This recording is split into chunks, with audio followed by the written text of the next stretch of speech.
જે લઠ્ઠાકાંડ થયો હમણાં 7-9 લોકોના મૃત્યુ થયા, દુનિયાને અને ખાસ કરીને જે લોકો દારૂ સાથે જોડાયેલા છે એ લોકોને આપ શું સંદેશ આપી રહ્યા છો? અમે સંદેશ અમારા આશ્રમમાં પહેલેથી જ વ્યસન મુક્તિ અભિયાન અમારું પહેલેથી ચાલુ છે.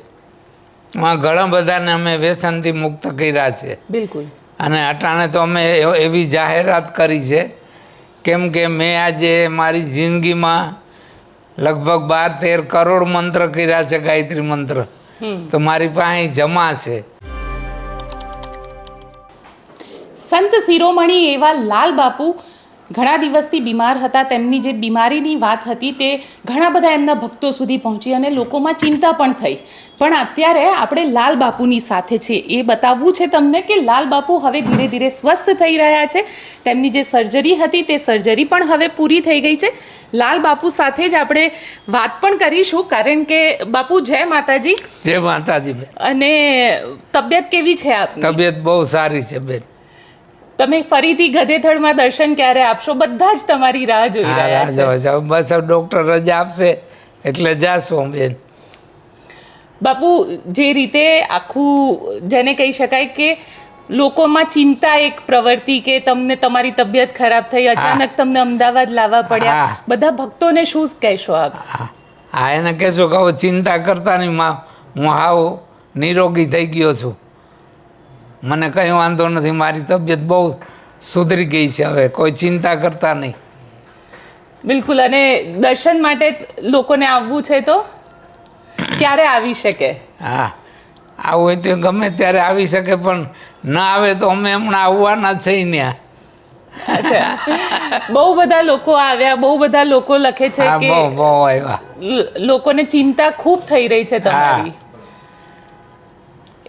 જે લોકો ચિંતા કરી રહ્યા છે એ લોકોને શું કહેશો? હા, આ ચિંતા કરે કે અમારા દુઃખ માટે એને પ્રાર્થના કરી તો ભગવાન એને ખૂબ સુખ શાંતિ આપે ને નિરોગી રાખે. અમારા શરીર માટે થઈને પોતે ભગવાનને પ્રાર્થના કરી છે, તો એનું ભલું થાય ને કલ્યાણ થાય. બાપુ, ખૂબ બધું અત્યારે શ્રાવણ મહિનો પણ ચાલી રહ્યો છે અને શ્રાવણ માસમાં જે રીતે ઘણા બધા લોકો, કારણ કે તમે તો ઘણા બધા સેવાકીય પ્રવૃત્તિ સાથે જોડાયેલા. મારે ખાસ તમને એ પૂછવું છે કે જે લઠ્ઠાકાંડ થયો હમણાં 7-9 લોકોના મૃત્યુ થયા, દુનિયાને અને ખાસ કરીને જે લોકો દારૂ સાથે જોડાયેલા છે એ લોકોને આપ શું સંદેશ આપી રહ્યા છો? અમે સંદેશ અમારા આશ્રમમાં પહેલેથી જ વ્યસન મુક્તિ અભિયાન અમારું પહેલેથી ચાલુ છે. એમાં ઘણા બધાને અમે વ્યસનથી મુક્ત કર્યા છે. બિલકુલ. અને અટાણે તો અમે એવી જાહેરાત કરી છે, કેમ કે મેં આજે મારી જિંદગીમાં લગભગ 12-13 કરોડ મંત્ર કર્યા છે, ગાયત્રી મંત્ર. તો મારી પાસે જમા છે. તો જે ફાકી તમાકુ માવા ખાતા હોય અને એ છોડી દે તો એને 551 મંત્ર મારામાંથી અર્પણ કરવાના, અને દારૂ પીતા મેલી દે તો 1100 મંત્ર આપવાના. તે એને હિસાબે ઘણા બધા છોડવા આવે છે ને ઘણા બધા છૂટી જાય છે એમાંથી. અને બાપુ, આપની તબિયતને લઈને, કારણ કે ડૉક્ટર જે રીતે કહી રહ્યા હતા તમને અહીંયા ઇમરજન્સીમાં લાવવા પડ્યા હતા, ખાસ લોકો માટે શું તમે ક્યારથી ગધેથડ આશ્રમમાં ફરી દેખાશો લોકોને? ના, હમણાં થોડા દિવસમાં જ જવાના. બિલકુલ. હા. ગાયત્રી મંત્રની વાત કરી. શ્રાવણ મહિનો ચાલી રહ્યો છે અને શ્રાવણ મહિનામાં કેટલું સત છે ગાયત્રી મંત્રનું? ગાયત્રી મંત્ર બેન 18 પુરાણમાં એનું માતમ છે. તો આ શ્રાવણ મહિનો છે શિવજીનો છે, શિવની પૂજા માટે, પણ એમાં ફેરા ગાયત્રી તો છે જ. હા, દરેક ભક્તો, ધાર્મિક, સેવા, સામાજિક, બધા ધાર્મિક લાગણીવાળા બધા જે ભક્તોએ મારે પીડા માટે થઈ, દર્દ માટે થઈ અને બધાએ ખૂબ ભગવાનને પ્રાર્થના કરી છે, એ બધાની પ્રાર્થના ભગવાને સાંભળી છે ને મને હાજો કર્યો છે. અટાણે મારી તબિયત બિલકુલ સાવ સારી છે. અને અહીંયા જો ગોપીબેન આવ્યા છે એટલે ગોપીબેને ખાસ કીધું કે આ જાહેર કરો તો આ પબ્લિકને ખ્યાલ આવે કે સાજા થઈ ગયા છે તો ચિંતા ઓછી કરે, એટલે કોઈ ચિંતા કરતા નહીં. અને અમે થોડા દિવસમાં જ આવી જાઓ આશ્રમે, અને આપ બધા આનંદ કરો, ભગવાનનું નામ લ્યો, બસ એ પ્રાર્થના કરો, એવી અમારી પ્રાર્થના છે. જય માતાજી. જી બાપુ, અમારી સાથે વાત કરી, આપનો ખૂબ હા ખૂબ આભાર. બરોબર. એટલે બધાને એક જ વાત કહેવાની કે બાપુ ખૂબ જલ્દી સ્વસ્થ થઈ અને ફરીથી ગદેથડ જે બાપુનો આશ્રમ છે, ગાયત્રી આશ્રમ, ત્યાં ફરીથી આવશે અને ત્યાં બધા જ લોકો ત્યાં ફરીથી એમને એમના નિત્યક્રમ પ્રમાણે મળી પણ શકશે, એમના દર્શન પણ કરી શકશે.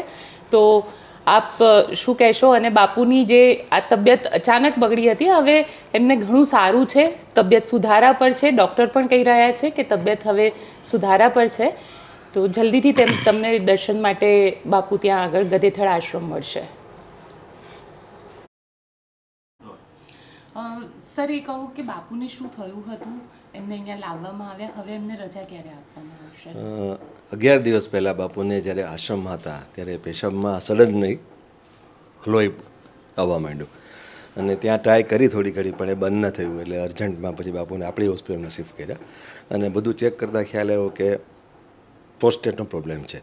અને આ ઉંમર થયેલા મોટા પ્રોસ્ટેટની ગ્રંથિ મોટી થતી હોય ને પેશાબમાં આવી તકલીફ કરતી હોય છે. પણ બાપુને ડાયાબિટીસને કારણે અને બીજું જે લોહી ખૂબ ગયું એમને કારણે જે કિડનીના રિપોર્ટમાં પણ થોડો ફેરફાર થયો હતો. પછી અર્જન્ટ મારા મિત્ર છે કિડનીના ડૉક્ટર અમિત ત્રિવેદી, એમણે આવીને અમે પ્લાન કર્યો અને ઓપરેશન કર્યું દૂરબીનથી પ્રોસ્ટેટનું. અને અત્યારે ધીમે ધીમે સાવ તબિયત સારી છે, પ્રોસ્ટેટની તકલીફ પણ દૂર થઈ ગઈ છે. પ્રોસ્ટેટ પછી જે એક પેશાબ નળી મૂકતા હોય એ પણ કાઢી નાખી છે, અને તબિયત એકદમ સારી છે અત્યારે. બાપુને રજા ક્યારે આપશો? રજા હવે 1-2-3 દિવસમાં મળી શકે એવું છે, પણ કદાચ અહીંયા એમને જ્યાં આરામ કરે છે ત્યાં કદાચ આરામ કરીને કદાચ 1-8 મહિના પછી આશ્રમમાં જશે. અચ્છા, 1 મહિનો તમે અહીંયા બાપુને રાખો? નહીં, હોસ્પિટલમાં નહીં રાખીએ, પણ એ જ્યાં અહીંયા એક ઘર છે તો એમને ત્યાં અહીં રોકાશે. રાજુભાઈનું અહીંયા ઘર છે, રાજુભાઈ ગજેરાનું, ત્યાં બીજું આશ્રમ કહી શકાય બાપુ માટે. ત્યાં રાજુભાઈ છે, અને એમની ઘરે કદાચ આરામ કરીને, કારણ કે ત્યાં મળવા માણસો ખૂબ માણસો આવશે. કારણ કે અહીંયા જે માણસો બધા આવ્યા જ છે એમનાથી લગભગ 10 ગણા માણસો ત્યાં મળવા માટે રાહ જોતા હશે. એટલે કદાચ અહીંયા થોડું આરામ કરીને તબિયત ખરેખર સાવ નોર્મલ થઈ જાય પછી બાપુ જશે.